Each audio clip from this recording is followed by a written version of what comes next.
Okay, we're going on to number 12. Angie, Board Rule R277 419 pupil accounting.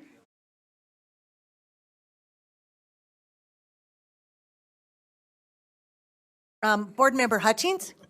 Quick point of personal privilege. You bet. Go ahead. I would like to recognize my husband and daughters who slipped in, and I'd also like to ask my daughter Sophia to stand up. This is my baby, and she turned 16 today. So if we could wish her a happy birthday. Happy birthday to you. Happy birthday to you.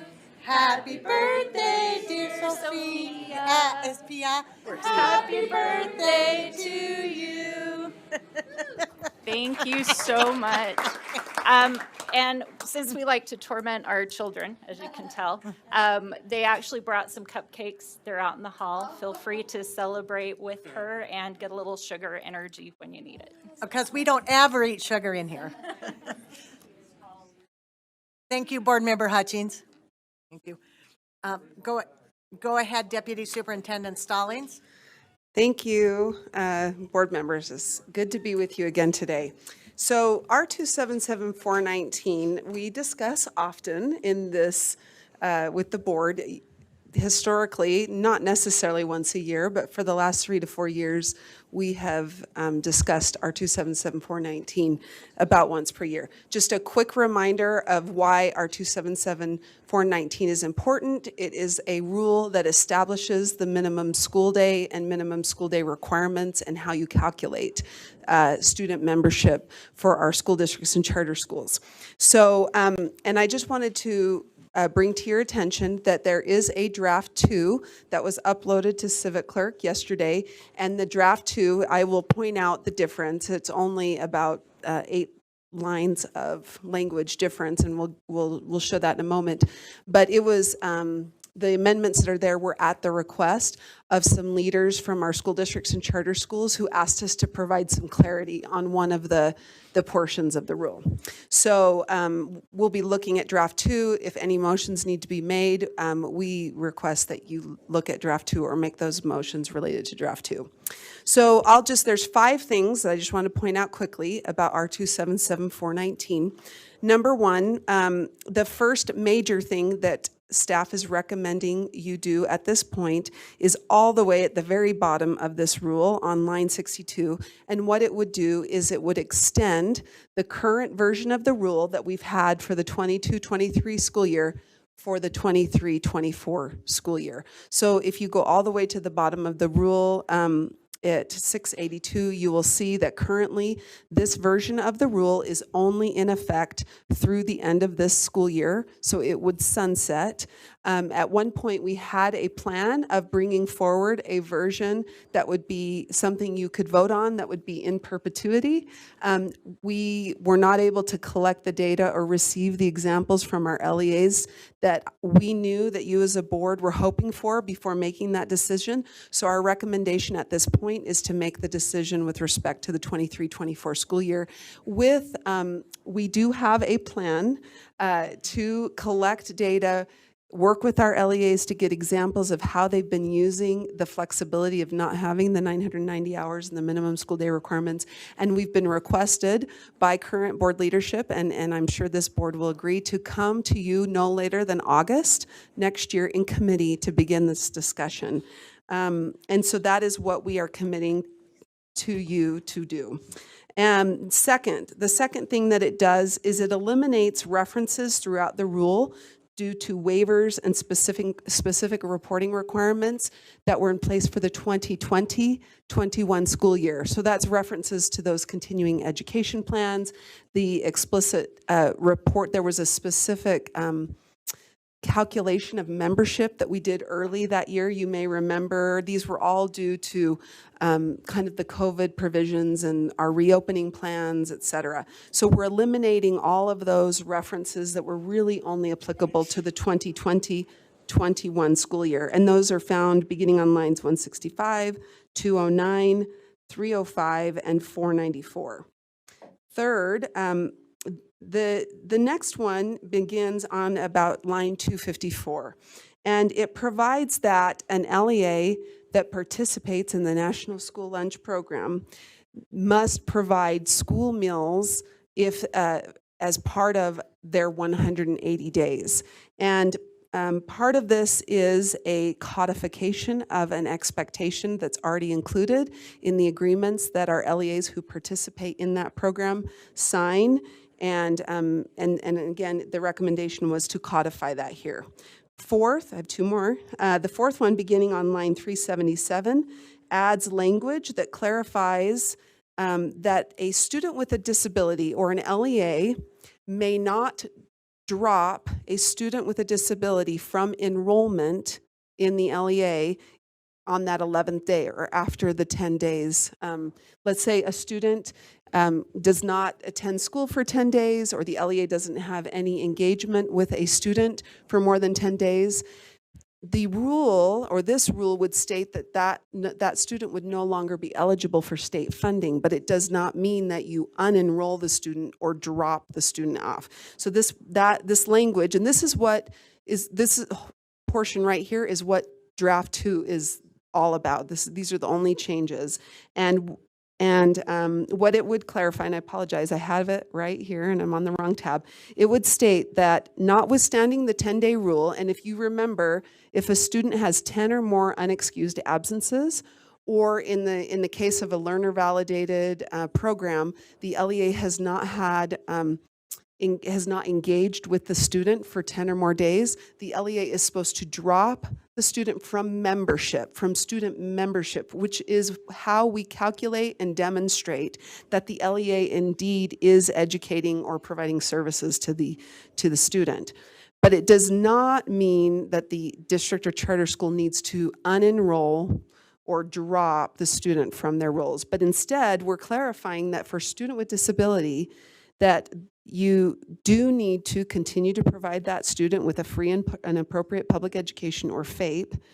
You shall maintain the student on your rolls, and you may, this is the new language that was negotiated or discussed yesterday, may continue to count the student in membership for funding purposes up to 30 days beyond those 10 days. If the LEA documents that the LEA is working to locate and engage with the student with a disability to get them back and to where they can provide them services. So that's number 4. And then lastly, you'll notice on lines 411 through 414 that it shows that there's some strikeouts and new language. That language there that's highlighted was actually approved by the board previously in October. It is just currently under in the public comment period, so it hasn't taken effect. So we left it in there since it's not in effect yet. But that language there has already been passed and approved by the board. And that is all. And I'm happy to answer questions if you have any. Board Member Hymas? Yeah. On lines 377 through 384, Deputy Stallings, if you could help us. I mean, I'm running this scenario in my mind, right? And what happens after 30 days? I can't get a hold, or LEA can't get a hold of a student. They can't get a hold of the parents. They've dropped off the face of the earth. What happens? It's been 1 month. What happens? Yeah. May I respond? And I may need, if Assistant Superintendent Voorhees is in the room, coming. she may want to just start moving her way up here. She got up before you even Did called she? her. Yeah, Of course she did, because she's good like that. I don't know if you want to respond or, okay. Chair, may I respond? Yes, go ahead. Sorry, Leah. Assistant Superintendent Leah Voorhees. So thank you for the question. It's a really important one. Because as I told the superintendents yesterday, absenteeism is one of the largest growing sections of litigation in special education law. And as you know, in special education, a whole lot of what we are beholden to is actually case law. There's regulation, and then there's a whole bunch of litigation, and we're beholden to the decisions in that litigation. And absenteeism is one of the largest growing sections. So if the big key issue for absenteeism right now in the litigation is that when a student is not presenting themselves for for services, the LEA still has an affirmative, and that's the legal word, an affirmative responsibility to locate the student and provide FAPE. And most people think of FAPE as a direct service to the student. But if you actually look at an IEP, there are 2 sections of the services part of the IEP that are direct to the student. And then there's a 3rd section. This is about work that adults do to support the student that may or may not actually touch the student. That should still be happening when you don't have direct interaction with the student. For instance, parent training and education, parent counseling might be in that section. Okay, that's just one example of what might be in that section.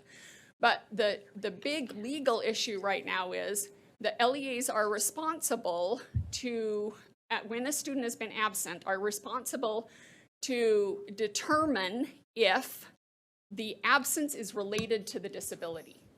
And if an IEP team determines that yes, the absence is related to the disability, so the IEP team actually has to meet, and that's part of FAPE, that the IEP team meets, even though you haven't had any interaction with the student. If the IEP team determines that, then they have to amend the IEP, develop a new IEP, determine if the services and supports on the IEP are reasonably calculated to provide the student a FAPE. So there is work that has to be done, even if you don't engage the student, right? So case law requires that if the student is enrolled in the public agency, that the LEA documents that they are trying to provide FAPE. How they would do that is have the IEP meeting, provide the services that are not direct, continue to provide that support, send letters home, and case law lovingly calls them ready, willing, and able letters to the family to say the LEA is ready, willing, and able to provide FAPE if you present the student. So the 30 days is kind of arbitrary because the case law, the language in the case law, and the superintendent's actually asked us this directly, is a reasonable amount of time. So reasonable is enough time.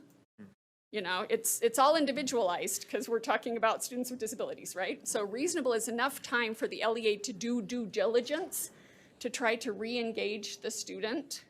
And if the LEA can document that they've done due diligence, and they even then after this seemingly reasonable amount of 30 days time to re-engage the student, the LEA says, okay, we've tried, we've had an IEP meeting, we've done a home visit, we've sent letters, we've tried to meet with the parents, a team has gotten together and discussed issues, you know, on and on. Then the LEA's responsibility is to continue. I mean, you could stop providing FAPE because you can't, because the student is not there and is not being presented. But the LEA is still responsible to send ready, willing, and able letters as long as that student is eligible, which is a period of 3 years from the time that eligibility is determined, until either the student presents him or herself or eligibility runs out. And case law generally says that you should send a ready, willing, and able letter about every semester until eligibility runs out. So the 30 days is a little arbitrary because the standard is a reasonable amount of time, but the amount of time that would take to try and do those activities, and then after the 30 days, you just have to keep sending those ready, willing, and able letters. Vice Did Chair. that answer your question? Partially. I know. May I Just add? send your Well, letters. I'm thinking, quite frankly, I'm thinking of charters. I agree with this. Some schools have a specific enrollment number they're shooting for, and this is a small percentage. I get if this happens at all. I don't. In my experience, I don't know if I've seen this, but I'm not on a large scale, so this might be more common. But at a charter school, or somewhere where seats matter, at what point do we say, look, this probably isn't the right program for you? Of course, you can't, you know what I mean? Like, I understand these things. So that's what I'm wondering, I guess, for these other schools who are might be dealing with this. After 30 days, they lose the funding, right? But they can't drop them from enrollment. So it's just putting some of those smaller schools in a tight spot is what I'm wondering, if there's a solution to that. And the Angie? expression says Just- no. What I'd like to just answer is that really subsections 5A and B essentially already exist. They are codified in special ed law. Right. It's in R277, 750, and the case law, as Leah mentioned. And so whether or not 5A and B are codified here doesn't actually change the LEA's responsibility. It's just that many of our LEAs thought that 419 trumped the special ed, or, was trumped the special ed law. It's not the case. The special education laws actually would trump this 419, if that makes sense. And so then 5C is new in the sense that it now allows an LEA to not have to drop them from receiving funding on the 11th day, but you get 30 more days to receive state funds in order to support that engagement, and with the hope of either helping that student get re-engaged, or maybe if they've decided to enroll in another school, or they've decided they'd like to homeschool, engage in homeschooling, then that gives you that day of transition, or being able to support them in either re-engaging or finding out where they went. So that does answer my question. Thank you so much. I will state, I am appreciative of the extended time. I think that's very helpful, but still had questions that I appreciate your time with. Thank you. Thank you, Board Member Hymas. Board Member Cannon? Thank you. I'm looking for a little reassurance here. So when I read through this rule, I noticed on lines 305 through 310, we have crossed out the waiver of the 990-hour requirement for 2021 school year. So I just want to confirm that now, under this rule, our kids will be getting 180 days and 990 hours of education. Am I correct or incorrect? No, go ahead, Angie. That is not correct. There is no 990-hour requirement that is in the rule. So in the 2020-21 version of this rule, the 990 was still there, and there was a waiver allowability. Then with the 21-22 and 22-23 school years, we have not had the 990. The 990 has not been there, meaning the LEA right now, LEAs currently have a requirement to provide educational services over 180 days. There's no 990, and previous to 2020-21, there also used to be a minimum school day requirement. There was a definition of minimum school day that meant that you had to have at least 2 hours in kindergarten and 4 hours in grades 1 through 12. That also is not in here. So, and I've talked about this a number of times in previous times we've talked about this, but prior to 2020-21, we had essentially 3 requirements: a day, 180 day, an hour, 990 hour, and a minimum day requirement. The last 2 years, last year, this year, and now we're proposing next year, we'll have one of those 3. Other states, in case many of you may be asking, what do other states do? Some states have all 3, some states have 2, and some states have 1. So we are not the only state to have 1. I wanted to remind you of that. But what this rule would do is, again, for 1 more year and 1 year only, it would extend just having the 1 criteria. And the idea and hope is that we'll be able to gather data and LEA testimonials or experiences and examples of how they have been able to support and provide educational services to their students in a more either meaningful way, or how the flexibility has supported them. And that is what we're proposing we bring to you in August of next year.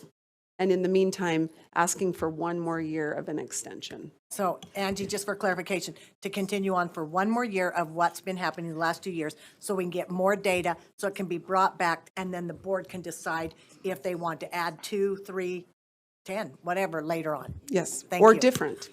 May I, may Yeah, I and they're make a trying to get their follow-up comment? calendars done. That's why we couldn't wait for the information, because they're getting calendars ready for next year. Go ahead, Board Member Cannon. Okay, so my blood pressure has just gone up significantly. You want data? Look at your kids' test scores. We have kids who've just gone through a pandemic, who've lost so much instructional time due to school closures, et cetera, et cetera. All of our scores are just decreasing. And now we're saying, we're not even going to give our kids what we have required for years and years and years, which is 990 hours and 180 days, because we're going to see if this experiment works. Well, I think we have plenty of data to say this is not in the best interest of Utah school children to take away instructional required time from them. So I feel very strongly that this is not good for Utah school kids. Thank you, Board Member Cannon. Board Member Lear, Oh, man. did your moment pass already? No, I just have to go back. I feel like Brent a little bit, not a historian, but I just have to go back a little bit to Matt's point. And it's like an irresistible impulse to say, I feel like that I've heard this from the concerns from school districts about, well, we have to drop them from our funding. That means they're not enrolled, the students. And I just make a plea to those of you who work in charter schools and influence charter schools to say that every traditional school is dealing with the same issue, that everyone would like to get rid of kids that are hard to, who are truant. They're a burden on teachers. It's really, really hard. But if we just give up on those kids when they've been absent 10 days or even 30 days, it's not like they sit home calmly and do and watch TV at the kitchen table. They're often because truancy or absence is usually an indicator of other problems. So I just want to make a plea that's apropos of nothing to say, let's try and in good faith, try and keep these kids enrolled and do what we can, because it's the only way we can help them. That's why I'm such a fan of a school like Roots, who takes these kids that every school district, through hook or crook, somehow drops. So I really hope we can, this is something of a finesse, and you guys didn't say that out loud, but it is. We want schools to keep students enrolled, maybe if they're not even getting funding for it, just because it's the best thing to do for kids. Thanks. So I didn't have a question, I just had to make that comment. I saw it coming. Board Member Hymas? Rebuttal? I don't know of any charter schools who's trying to get rid of kids. Maybe I need to visit more. When I said traditional, Yeah, I don't know of any schools. I don't think that's what educators get in the business for. I see your point. I do. But I think it'd be unfair to suggest that any schools are saying, this is a student that I don't. Well, I think that philosophically, it does happen. maybe I'm more Okay. naive. Okay. But that's just it. I want to speak for schools and educators that are striving to do their best to reach out to families, and to work with families. That's just it. Kids are going to be kids, and kids are going to do what they can, and I get that. If we can have an open dialogue with parents and work there, that's helpful as well. But I want to assume goodwill, give the benefit of the doubt. But anyway, thank you. Thank you. Okay, I don't see any other lights. I'd be seeking a motion then that the board approves R277-419 Draft 2 on first and final reading. So moved. Second. Who seconded it? Board Member Hart. Oh, Janet's got it. I'm coming back. Miss Janet? Okay, I'd like to make a motion or an amendment to this motion. And I've been looking through here to try to see where to put it. And I can't find quite the correct place to put it. But I would like to make a motion that we define a school year as requiring 180 days and 990 hours of instruction. Okay, that would change line 682 and more. Yes? Thank you. Actually, we could do it fairly simply by amending 251 through 253. Hold on. By saying an LEA shall provide educational services over a minimum of 990 hours over 180 school days each year. We could put it in there with the 180. So it's 251 through 253 is where it was previously. It was written a little bit differently than it would be now. But if you want to give me a moment, I could draft that if there's a second. Okay, do we have a second? Second. Okay.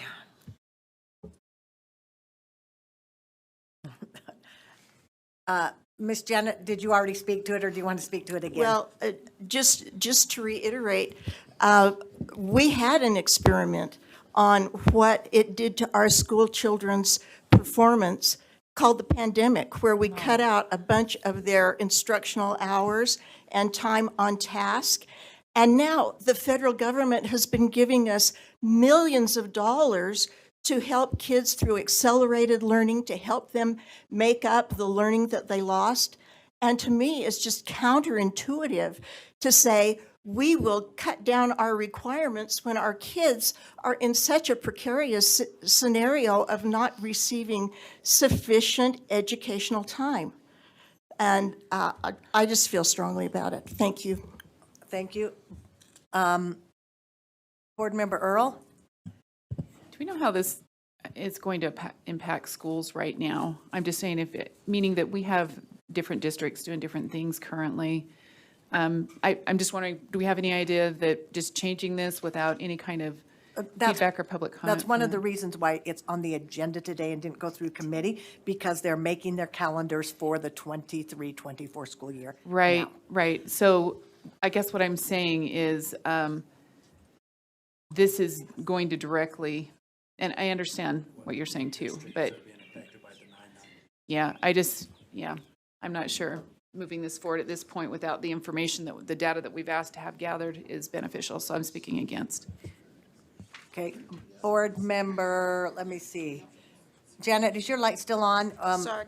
Vice Chair Davis? I'll come back to you. Okay, Board Member Hart? Okay, Board Member Norton, and then I'll come back to you.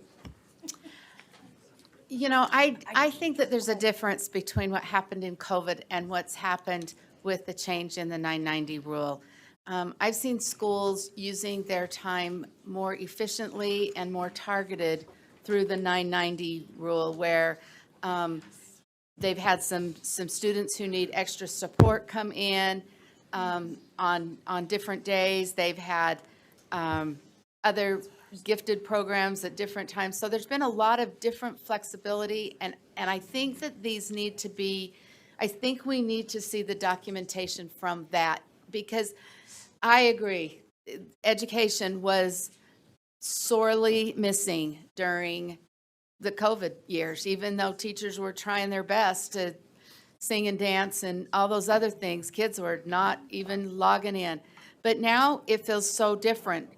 And the flexible schedule time has been nice. We've been able to meet with parents after school, later, et cetera. So I just think there's been a lot of interesting and innovative ways during just the last year and a half, 2 years, that I think that we need to see that out before we, ditch this right now.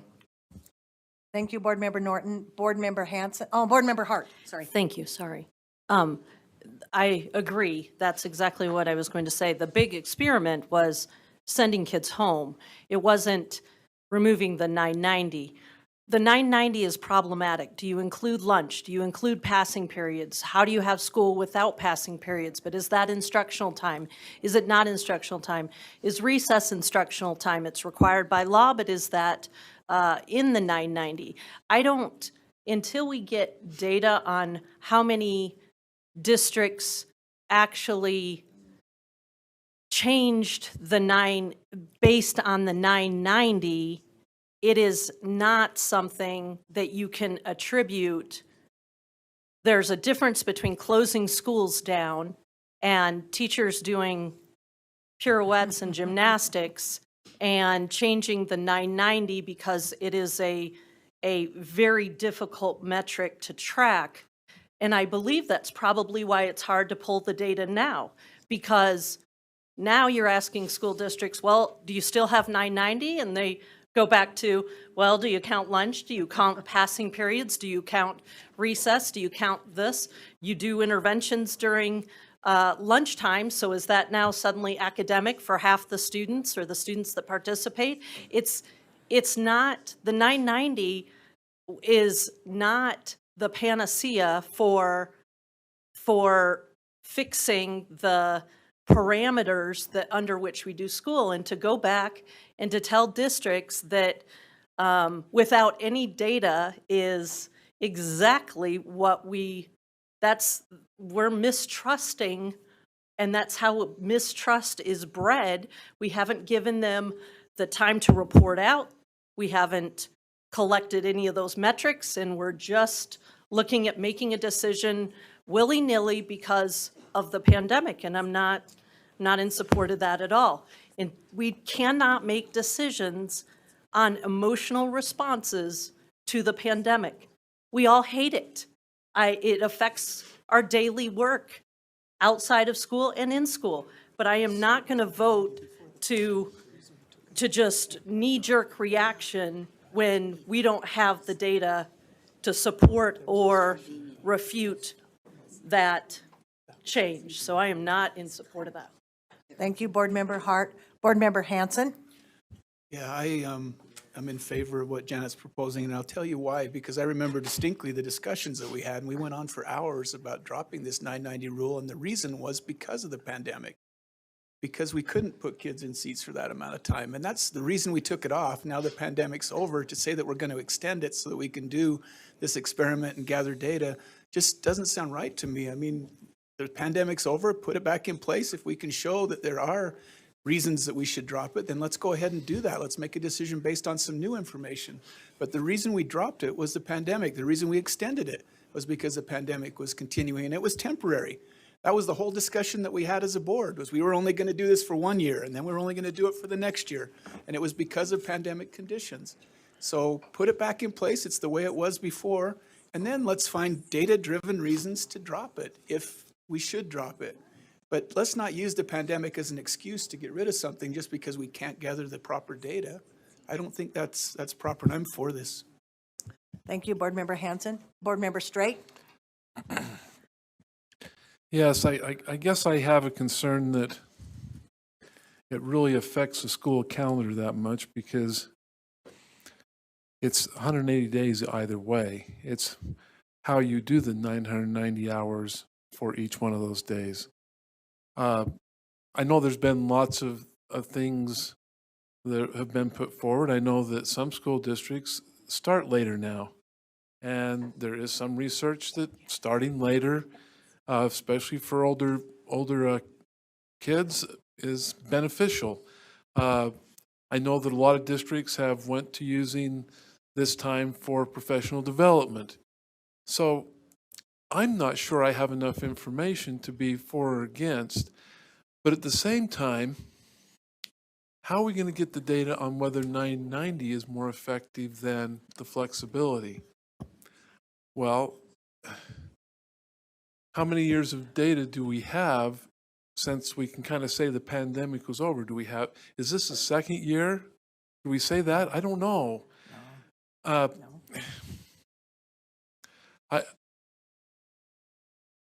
I guess for me, for right now, we're continuing through this current year. we're going to have data next summer. But yeah, there is a point that regardless of whether my calendar argument is good or not, that it's hard to shift that close to the start of a new school year. So, but at what point do we get the opposite data on student growth between the 990 hours and not requiring the 990 hours? Because I'm actually for innovation. I like the idea of LEAs looking at things and being innovative. So I'm kind of stuck on the idea that we do need more information, but I think we also need to have that 990 hours, or we have to be able to show that those innovations were actually effective, and I'm not sure that's in line either. So maybe our message needs to be is we need to collect an understanding of all the innovations that are going forth in different LEAs, because it's all over the place. And then we need to pinpoint in on those and get that data, not just test scores.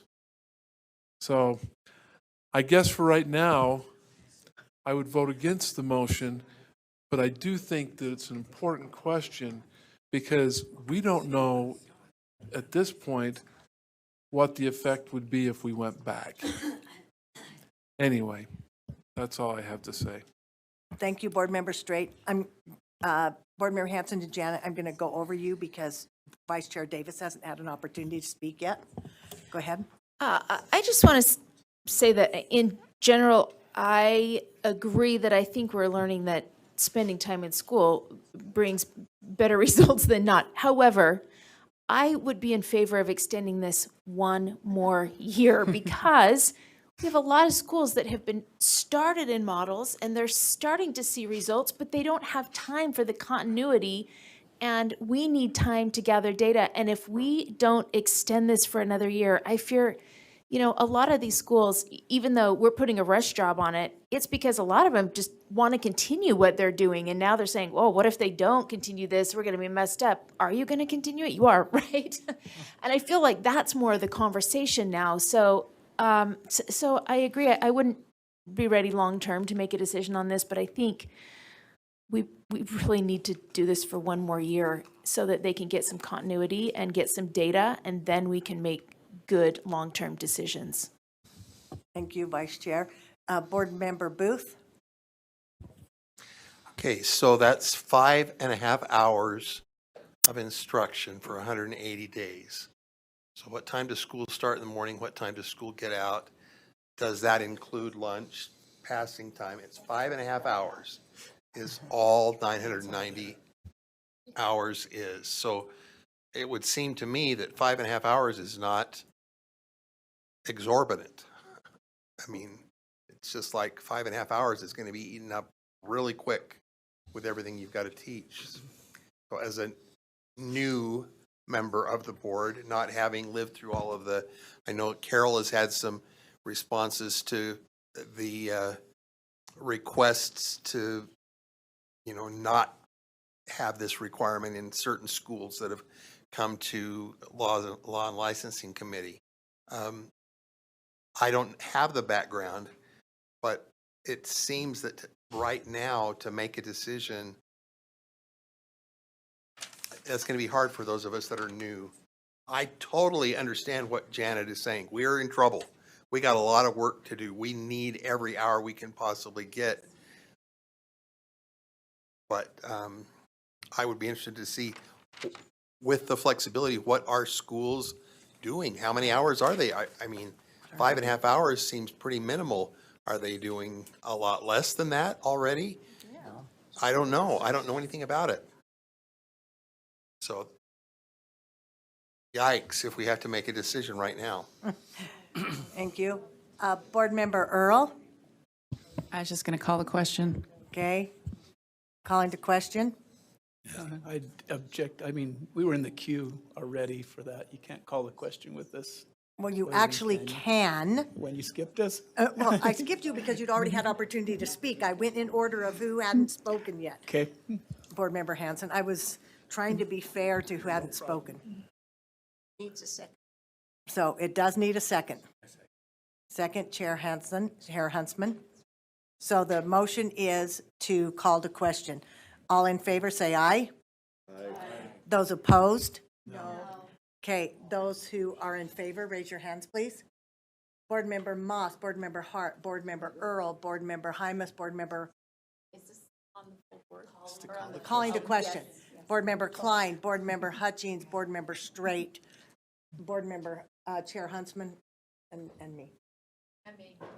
Oh, and I forgot you again, my favorite of all time, and Board Member Norton. I think they're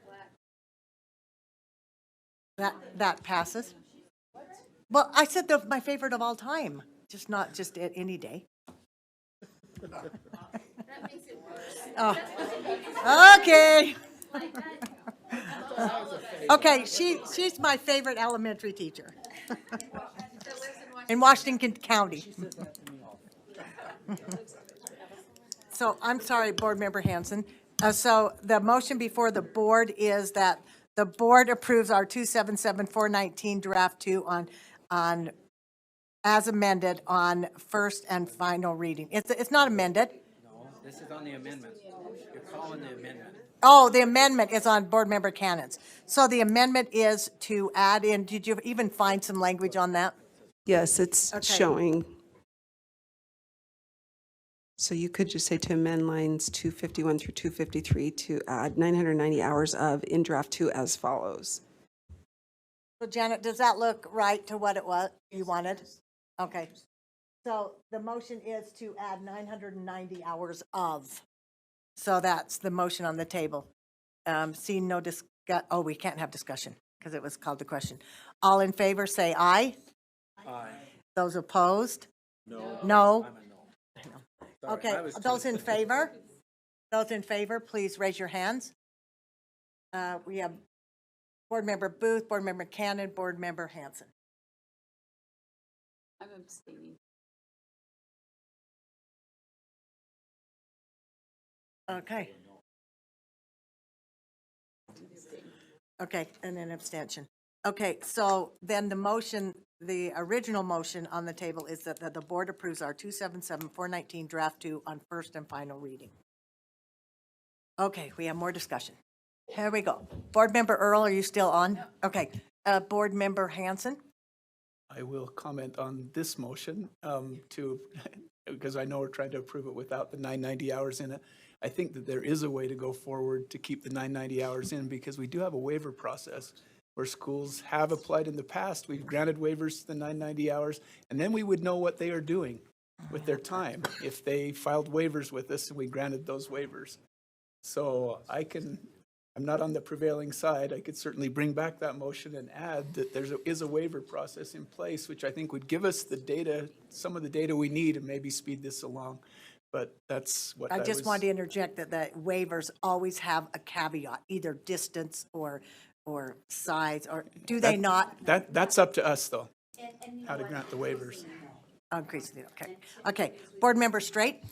So we don't have a motion because you weren't on the prevailing side, but you need a motion? No, or you can make one. Well, I would like to make one. You'd have to make an amendment. Amendment, I'm sorry.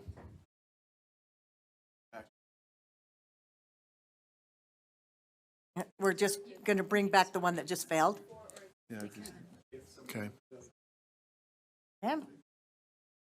Okay, so and I'm open for other discussion on this amendment. Well, there's no amendment yet. I know, I'm getting there. Okay. So I'm sorry, I'm not going to tell a story. But on the amendment, I would like that we revisit this in 1 year and that we decide on the process moving forward if it's these waivers like have been done before or whether or not it's something else. But we just need to have a process moving forward and rediscuss this in 1 year, once we have the data. So Brent, that's all would be in the draft too? That would be, it's actually coming back in August for discussion. That'd be fine. Is that okay? All right, so we Yes. don't need an amendment for that. But I think it's important that we we readdress the issue of the 990 hours In August. in August. Point of order, aren't we doing that? Yes, so Yeah, I'm just restating, he didn't we're make a only, motion. we're only extending for one Correct. year. Yep. Okay. I have such a glare on this thing. Board Member Klein. I just have a question about lines 254 to 257 around the National School Lunch Program requirement. Can you explain what brought that about and why that's in there, or if it's actually needed to be codified? Go ahead. Thank you. So as we were discussing this year's version of 419 that we're bringing to you today, and as Vice Chair Belknap stated, kind of the urgency, we also presented to staff, are there any other, we call them low-hanging fruit or urgent needs or clarifications that staff would recommend? This language here on 254 through 265 was a recommendation from our child nutrition program staff, those who oversee and support our LEAs who participate in the National School Lunch Program.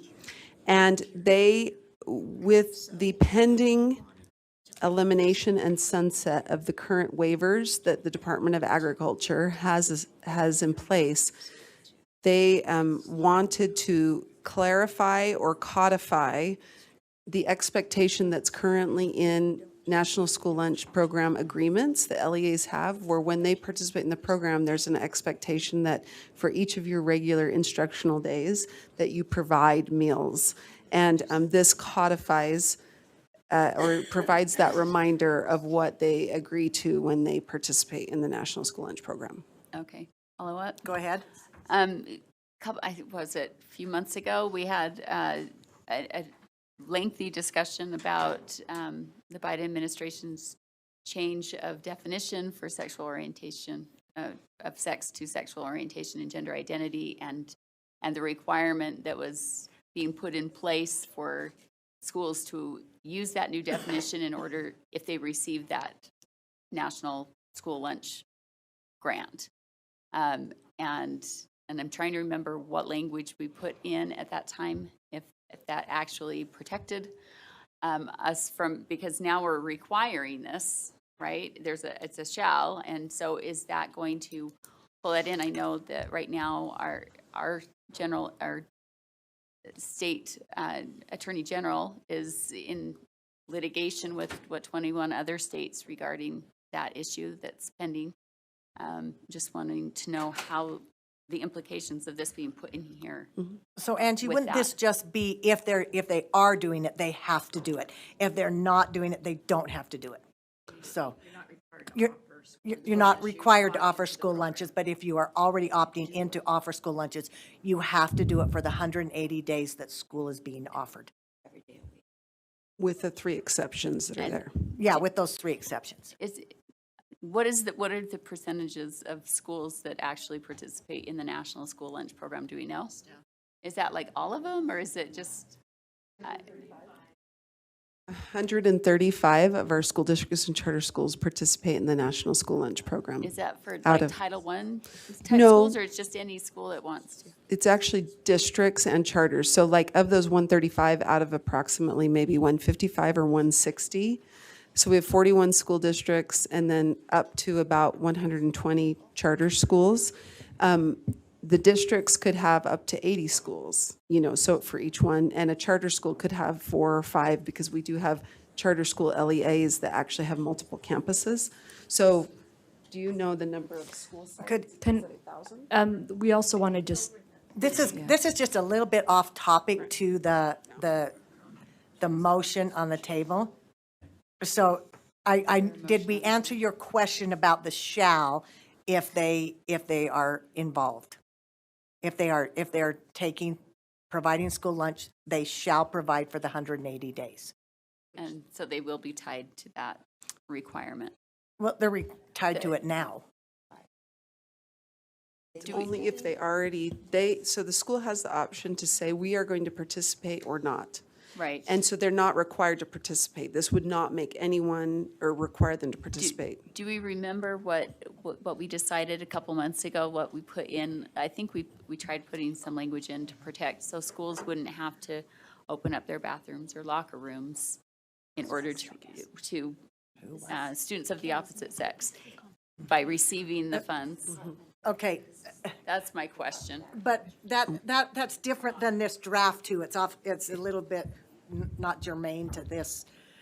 It kind of is, but not necessarily, because if they don't take that, then they don't have to provide. If they do, they shall for the 180 days that we're talking about in 419. Okay, as long as schools are clear on that, what they're agreeing to. Okay, thank you, Natalie. Thank you for your patience on that. Vice Chair Davis? I was just going to say, I think a couple of schools, 1 day a week and like at 11 a.m. And this is just saying, if you do decide to do that, then like you have to have a sack lunch or something the kids can grab and go. You still have, you can't just not provide it if you're participating in the program. Yeah. Does that help, Natalie? I know that doesn't answer your other question, because that's still there. Okay, so the motion before the board is that the board approves our 277-419 draft 2 on first and final reading. See no hands. All in favor say aye. Aye. Those opposed? Okay, those who are a yes, please raise your hand. Yeses, please raise your hand. Board Member Moss, Board Member Hart, Board Member Earl, Board Member Hymas, Board Member Hutchings, Vice Chair Davis. Where did Board Member Norton go? Chair Huntsman and me.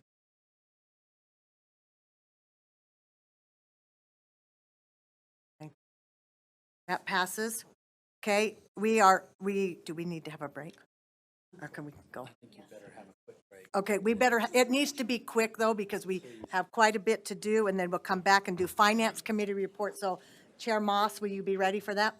Thank you.